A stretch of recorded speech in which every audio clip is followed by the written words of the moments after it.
Everyone welcome to our channel. जैसा कि आप सबको पता है यूपी एपीओ का प्रीलिम्स एग्जाम 2022 का आपका डेट आ चुका है। वो 10 जुलाई को एग्जाम शेड्यूल है। 10 जुलाई को ये एग्जाम होने वाला है और हम लोग यहाँ पे यूपी एपीओ की एक स्पेशल सीरीज शुरू करने जा रहे हैं, जहाँ पे इस एग्जाम से रिलेटेड जितने भी इंपॉर्टेंट सब्जेक्ट हैं उन सबको डिस्कस किया जाएगा। उनके जो भी इंपॉर्टेंट चैप्टर हैं, जो भी इंपॉर्टेंट सेक्शंस हैं, important MCQ, case law, previous year question और जीएस की सब कुछ आपको यहाँ पे डिस्कस किया जाएगा। तो जिन लोगों ने अभी तक हमारा चैनल सब्सक्राइब नहीं किया है वो जरूर कर ले। इस वीडियो को हम इंडियन पीनल कोड के साथ शुरू करने वाले हैं। और देखिए, किसी भी प्रीलिम्स एग्जाम के लिए आपका बेयर एक्ट पे कमांड बहुत अच्छा होना चाहिए, क्योंकि प्रीलिम्स में ज्यादातर क्वेश्चन जो है वो बेयर एक्ट बेस्ड होते हैं। नो डाउट कि आपके उस पर्टिकुलर टॉपिक पे कॉन्सेप्ट भी क्लियर होने चाहिए। तो इन सबको हम यहाँ पे डिस्कस करेंगे। इंडियन पीनल कोड से हम इसलिए शुरू करने जा रहे हैं क्योंकि देखिए, जो आपका लॉ का सब्जेक्ट है वहां पे एग्जाम में, इससे 35 क्वेश्चंस आएंगे लॉ वाले पेपर में। तो ये ऐसा सब्जेक्ट है जिससे सबसे ज्यादा क्वेश्चंस आने वाले हैं। तो और इंडियन पीनल कोड एक बड़ा सब्जेक्ट है जहाँ पे बहुत सारे सेक्शंस हैं। तो इससे हम लोग शुरुआत करते हैं। और देखिए, आप यूपी एपीओ की हमारी टेस्ट सीरीज भी ज्वाइन कर सकते हैं, जो कि 1 जून से शुरू हो रही है, जिसमें सब्जेक्ट वाइज और फुल फ्लेश दोनों ही टेस्ट होंगे। आपका पर्टिकुलर सब्जेक्ट के ऊपर भी टेस्ट होगा और आपके एग्जाम के पैटर्न पे, सेम पैटर्न पे यहाँ फुल फ्लेश टेस्ट भी दिया जाएगा। इसके लिए आप इस नंबर पे हमें व्हाट्सएप और टेलीग्राम पे टेक्स्ट ड्रॉप कर सकते हैं या हमें मेल भी कर सकते हैं। तो चलिए इस वीडियो को शुरू करते हैं। आज का जो क्वेश्चन है वो क्वेश्चन है, द मैगजीन एक्टिस नॉन फेसिट्रिया नीसी मेंसिट्रिया, इसका मतलब क्या है। यहाँ पे आपको 4 ऑप्शन दिए गए हैं और आपको सही आंसर देना है।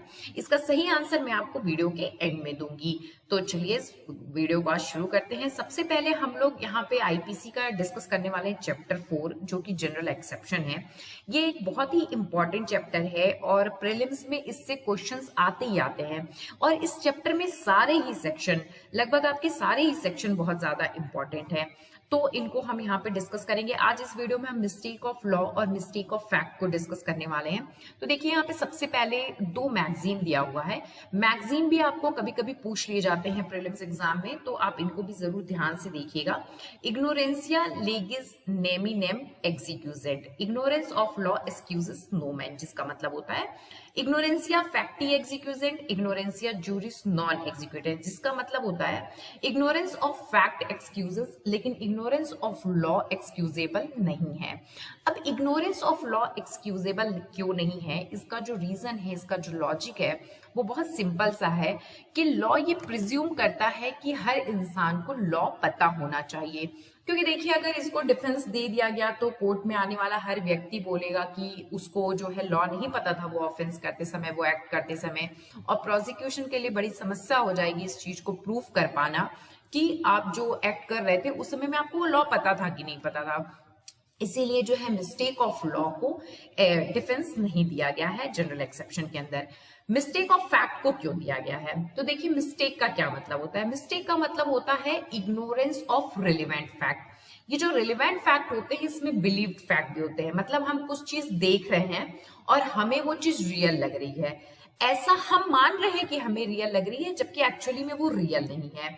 तो under the mistake of fact अगर हमने कोई एक्ट कर दिया तो क्या होगा, यहाँ पे हमको डिफेंस मिल जाएगा। अच्छा, सिर्फ जो है mistake of fact he ground नहीं है कि आपने कोई एक्ट किया तो आपको डिफेंस मिल जाए। इसके साथ और भी इंपॉर्टेंट इंग्रेडिएंट हैं, अभी हम सेक्शन में उसको डिस्कस करेंगे।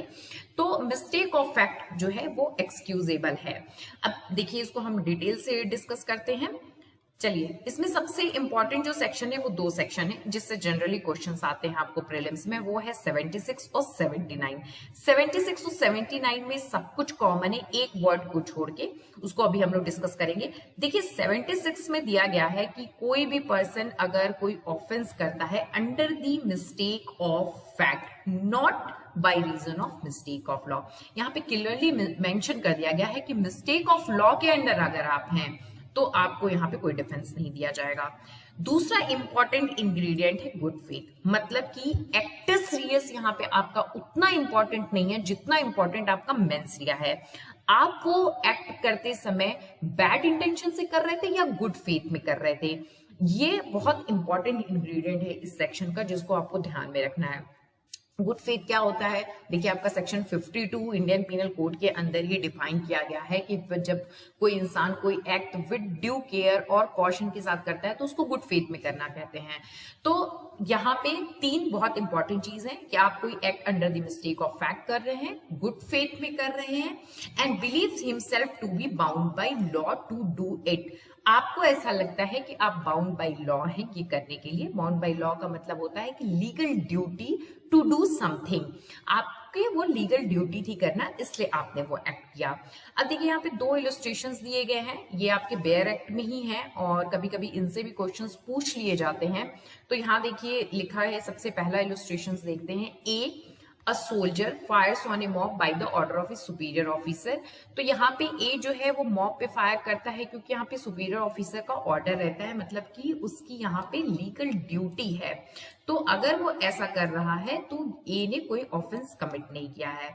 अब मैं आपको बता दूं, ए जो है उसको पता होना चाहिए कि इलीगल ऑर्डर नहीं है। अगर उसको पता है कि ये इलीगल ऑर्डर है और उसके बाद भी वो करता है तो फिर उसको डिफेंस नहीं मिलेगा। यहाँ पे जो है ये गुड फेथ आ जाता है, मतलब कि under the mistake of fact जो है वो सफिशिएंट नहीं है डिफेंस लेने के लिए। और अगर सुपीरियर ऑफिसर को पता है वो इलीगल ऑर्डर दे रहा है लेकिन ए को नहीं पता है कि वो इलीगल ऑर्डर है, और ए अगर वो एक्ट करता है तो ए को तो डिफेंस मिल जाएगा पर सुपीरियर ऑफिसर को नहीं मिलेगा। यहाँ रेस्पोंडेंट सुपीरियर वाला जो कॉन्सेप्ट है वो आपका आ जाता है। तो अगर सुपीरियर ऑफिसर और ए दोनों को डिफेंस चाहिए 76 में, तो ये जरूरी है कि वो under the mistake of fact हो, गुड फेथ में कर रहे हो और बाउंड बाई लॉ हो, तो फिर जो है इनको यहाँ पे डिफेंस मिल जाएगा। तो इस केस में ए को यहाँ पे डिफेंस मिल सकता है 76 का। अब देखिए दूसरा भी वैसे ही है कि ए जो है वो अरेस्ट करने जाता है वाई को, एंड आफ्टर ड्यू इंक्वायरी, ये देखिए यहाँ पे बहुत इंपॉर्टेंट रोल प्ले करता है आफ्टर ड्यू इंक्वायरी। इसका मतलब है कि उसने गुड फेथ में किया, उसका कोई बैड इंटेंशन नहीं था इस एक्ट को करने का। Believing Z to be Y, उसको लगता है जेड वाई है और वो जेड को अरेस्ट कर लेता है, तो ए ने यहाँ पे कोई ऑफेंस नहीं किया है। ये एक बिलीव्ड फैक्ट है, वो उसने इंक्वायरी की, उसको लगा कि जेड ही वाई है तभी उसने अरेस्ट किया, तो इसके लिए ऑब्वियसली हम उसको पनिश नहीं कर सकते और उसको यहाँ पे डिफेंस मिल जाएगा। ये आपका सेक्शन 76 है। इसके बाद आ जाइए 79 को देखते हैं। 79 में अगर आप देखेंगे तो सब कुछ सिमिलर है, आपका मिस्टेक ऑफ फैक्ट है, आपका गुड फेथ में होना चाहिए, but believes himself to be justified by law in doing it. अब जस्टिफाइड बाय लॉ क्या होता है? जस्टिफाइड बाय वन लॉ मतलब होता है कि लॉ ने अलाउ किया है to do something. Bound by मतलब लॉ, मतलब आपकी लीगल ड्यूटी थी। जस्टिफाइड बाई लॉ मतलब लॉ ने अलाउ किया है कुछ करना। देखिए इस इलस्ट्रेशन को देखने अभी आपको क्लियर हो जाएगा ये पूरा पूरा। यहाँ पे मैंने आपको मिस्टेक का मतलब बताया, ignorance of law, mistake of law क्यों एक्सक्यूजेबल नहीं बताया, मैंने आपको गुड फेथ का मतलब बताया, बाउंड बाई लॉ का मतलब बताया, जस्टिफाइड बाई लॉ, और ये इंपॉर्टेंट इंग्रेडिएंट है इन सेक्शंस के। तब जाकर के अगर ये तीनों कंप्लीट होते हैं तब जाकर के आपको जनरल एक्सेप्शन चैप्टर के अंदर डिफेंस मिल पाता है। ए जो है उसको ऐसा लगता है कि जेड मर्डर कमिट करने वाला है। अब ए ने अपनी पावर का यहाँ पे इस्तेमाल किया जो कि लॉ हर एक इंसान को देता है, वो है राइट टू प्राइवेट डिफेंस। अब राइट टू प्राइवेट डिफेंस क्या है?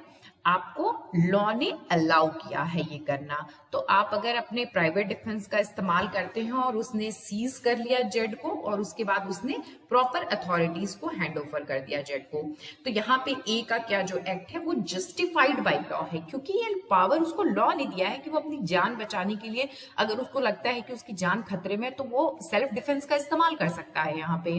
तो यहाँ पे ए ने कोई ऑफेंस नहीं किया। अब यहाँ पे एक चीज आप ध्यान से देखिए, ए ने क्या किया? जेड को सीज किया, उसके बाद उसने प्रॉपर अथॉरिटीज को हैंड ओवर कर दिया। यहां तक सीज करने तक उसका एक्ट जस्टिफाइड बाय लॉ है।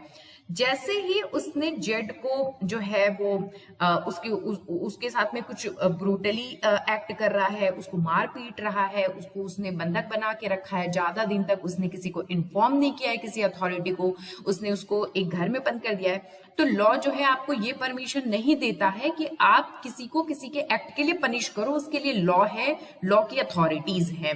तो आपका एक्ट यही तक जस्टिफाइड था कि आपने सेल्फ डिफेंस का इस्तेमाल किया।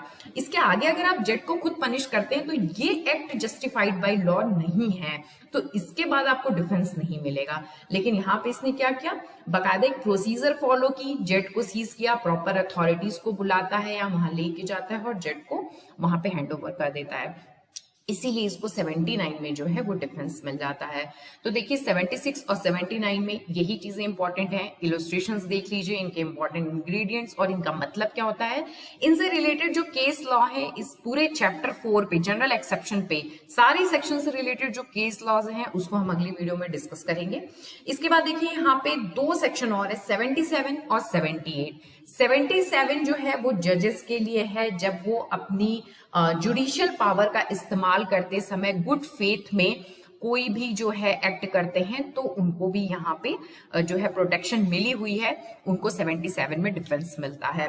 78 में क्या है कि अगर किसी कोर्ट ऑफ जस्टिस का कोई ऑर्डर है और कोई जजमेंट है और कोई पर्सन उसको एग्जीक्यूट कर रहा है, तो जो एग्जीक्यूट कर रहा है उसको डिफेंस मिला हुआ है 78 में।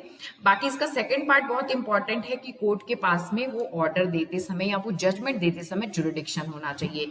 एक यहाँ पे इंपॉर्टेंट क्वेश्चन है जो अक्सर प्रीलिम्स एग्जाम में पूछ लिया जाता है, इसको जरूर आप ध्यान से देख के जाइए। A hangman who hangs the prisoner pursuant to the order of the court is exempt from criminal liability by virtue of। किस सेक्शन में जो हैंगमैन होते हैं, जो किसी को फांसी पे चढ़ाते हैं क्योंकि वो एक कोर्ट के ऑर्डर का जो है वो एग्जीक्यूशन कर रहे हैं, उनको किस सेक्शन में जो है प्रोटेक्शन दिया गया है? तो देखिए वो सेक्शन 78 है।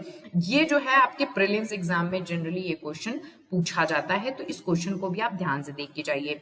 तो ये हमारा मिस्टेक ऑफ फैक्ट और मिस्टेक ऑफ लॉ था जिसको मैंने डिस्कस किया।